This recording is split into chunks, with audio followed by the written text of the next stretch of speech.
Hello అండి. ఈరోజైతే ఇంట్లోనే ఈజీగా రేషన్ బియ్యంతో ఇటువంటి కలర్స్ ఎలా తయారు చేసుకోవాలో చూపిస్తాను చూడండి. రేషన్ బియ్యం అయితే కనుక ఇలా పౌడర్‌లో అయితే మెత్తగా మనం మిక్సీలో పట్టుకోవాలి. లేదంటే మిల్లులో పట్టించినా పర్వాలేదు. దీంట్లో కొద్దిగా ఫుడ్ కలర్ అయితే వేసి, కొద్దిగా వాటర్ డ్రాప్స్ అయితే వేసి కలిపి మిక్సీ జార్‌లో అయితే మెత్తగా ఇలా పౌడర్‌లా చేసుకోవాలి.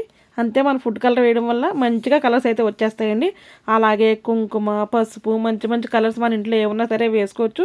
మీకు అలా కాదు వేరే కలర్స్ కావాలి అంటే 2, 2 కలర్స్ కలిపి కాంబినేషన్‌గా మిక్స్ చేసుకొని మిక్సీ అయితే వేసుకోవాలండి. మిక్సీలో వేసుకునేటప్పుడు బియ్యపిండి అయితే వేసి దాంట్లో ఫుడ్ కలర్ వేసి కలిపిన తర్వాత ఒకసారి మిక్సీ తిప్పిన తర్వాత వాటర్ అయితే డ్రాప్స్ వేసి అయితే తిప్పాలండి.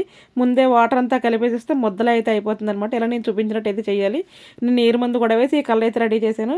ఈ కలర్స్ పూర్తిగా సంవత్సరం పాటు నిల్వ ఉండాలంటే ఎలా అన్నది అయితే ఫుల్ వీడియో చేసి పెట్టాను. మీకైతే స్క్రీన్ మీద అయితే ఇస్తాను, తప్పకుండా చూడండి. మీకు వచ్చాక లైక్ చేయండి. Thank you.